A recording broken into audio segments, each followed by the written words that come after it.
Devil Hunter, you don't look so good. You seem like you've just seen a ghost.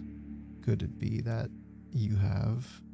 Death looms over us all this week as Special Division 4 is torn asunder by a gang of mysterious assailants. The most notable of them, of course, being the one with a sword for a head, a trait one would have previously been given the impression is unique to Denji. The struggle continues as we are shown the snake wielder, Sawatari, give the order to strike once again, a fingernail sacrificed to solidify the contract. This time around, when Snake Devil is told his work is done, he dissipates into fog, depicting a scene more analogous to the manga. Cool that this project is given so much attention, the team has time to format a scene in their own unique way, only to give us a real-time rendition of the original scene during a recap. Have your snake, and eat it too, they say. Similarly, Ghost Devil's head hung in the air previously, also like the manga, whereas today her head falls to the ground immediately.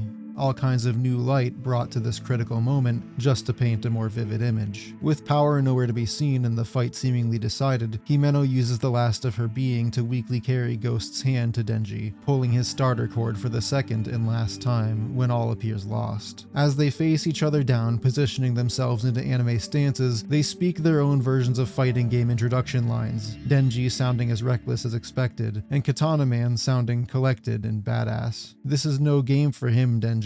But Denji only knows one thing. Nobody fucking cares if he shreds a bad guy. Commence the killing. Their brief bout is amazingly choreographed, teeming with detail unique to the adaptation.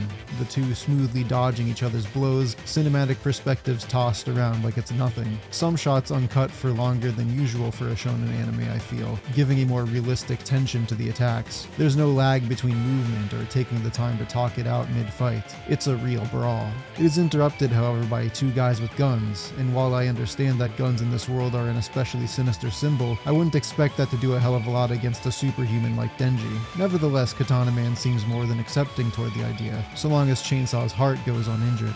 Although he tells them to shoot it. Continuing on, Katana Man uses the opportunity as a distraction more than anything else, landing some cuts without Denji initially noticing. But the shooters have it about as good as I guessed, as Denji gives one the people's elbow despite the bullets, before using him as a hostage to make Katana Man back the fuck off. Nothing personnel, Chainsaw Man. Oh my god, he cut them both in two. What happened to the public sector clothes being reinforced? Other human wastes no time fetching the escape vehicle now that he knows he's totally expendable. Katana Man comments to nobody that all of Chainsaw's people should be dead, a statement that is difficult to interpret since he's clearly not talking about the very not dead Aki in power. Then his face melts off like in Face Off. I don't remember Denji's head turning into Play-Doh post-transformation, but whatever. Oh wait, no, it does. I just forgot. I'm still leaving in the Play-Doh joke. It's more pronounced looking in animation format anyway. Also, something about devil hunters are only humans, so they're weak to guns too. I don't think I understand this. That's right, you shoot person, they get shot. It's framed right next to all these dead people in the manga though. I guess it's just exposition about how successful their gun strategy has been. He wouldn't know that personally though. Everybody here fought with devil powers. Nobody in front of him died by gun, not even Himeno technically. I don't know, a weird line when not placed right next to the corpses. These corpses, by the way, these guys you recognize are dead,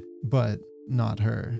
I love how calm she is. You know she's a threat based on the way she stands in plain sight, unfazed when she's noticed. Now that she sees her attackers, she has nothing to fear. She looks slightly less amused about it in the manga, but the tone is still there. A corpse is walking and dispassionately menacing alone in the aisle, emphasized by bold shading and detailed with blood.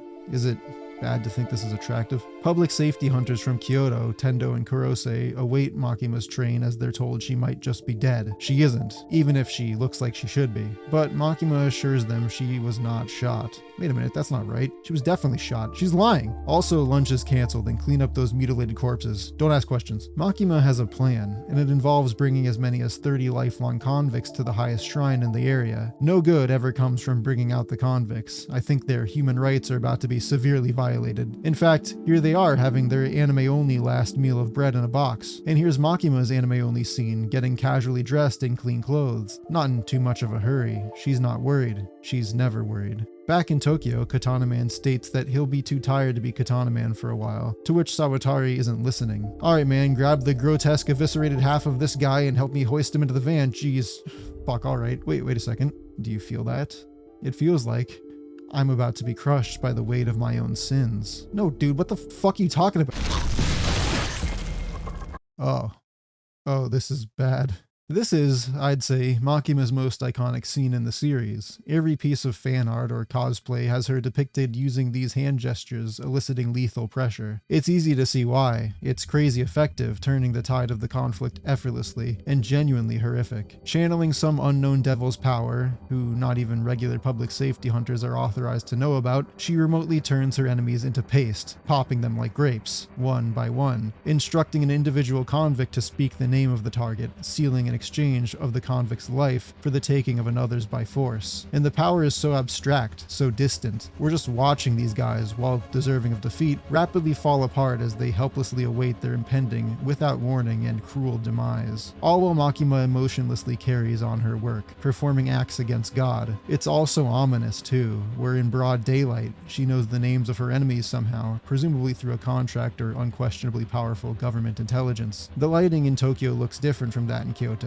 It's like the time of day and altitude difference is quite apparent, despite there being no actual time difference between the cities. Not to mention the cooler, washed out colors of the city compared to the natural, vivid warmth of the shrine, again juxtaposed with terrible acts of violence and demonic ability. And yet the deeper shadows of Makima's scene serve to reflect an underlying darkness at play. It's quiet, patient, and omnipotent from where we stand. Chilling, and it takes up an entire chapter of its own just watching the fight devolve into this. One of the thugs, acting in parallel to Denji, who Katana Man criticized, takes a random lady hostage, pleading for somebody, anybody, to do something. But you're fucked, buddy. Probably shouldn't side with the genocidal gun devil. It really is easy to see why this is what people think of when they see Makima. Now we know her true scope.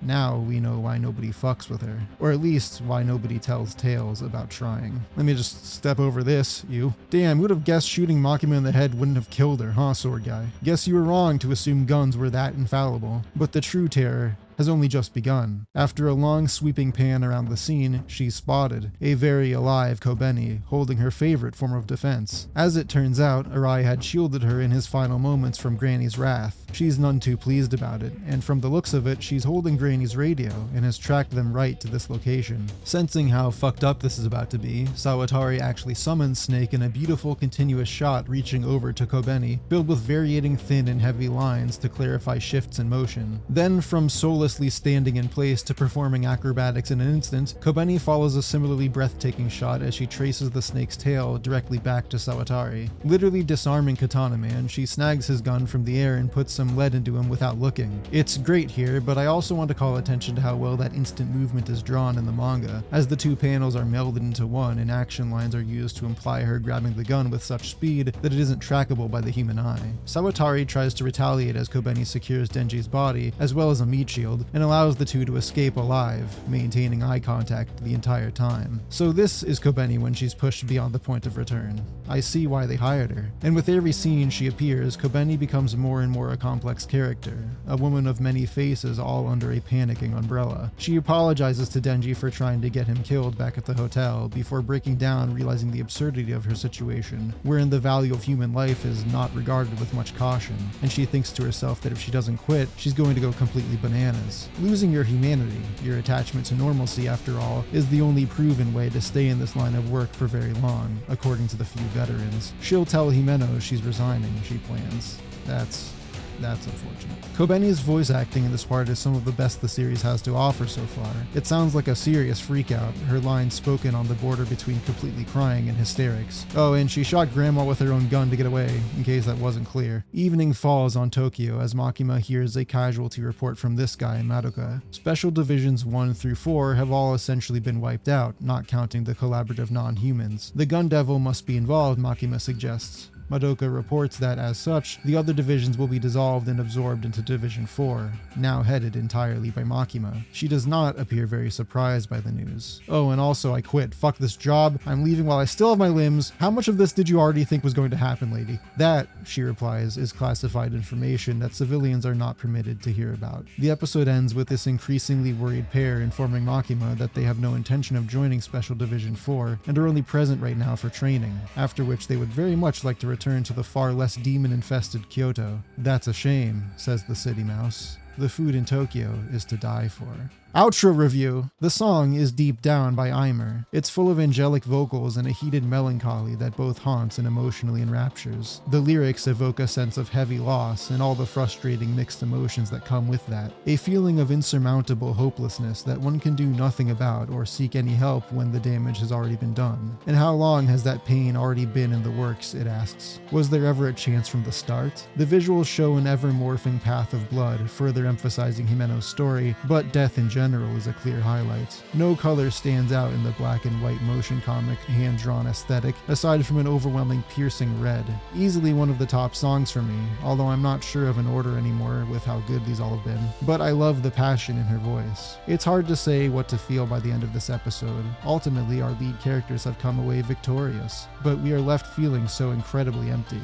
Did we really win if this is what it costs? Must it always end in tragedy for devil hunters, destined to die if they aren't watching everybody else pay that toll? This fight isn't over. It may never be. But what else are we to do? I don't know where I'll see you next week, but as long as you are there, I will be there too.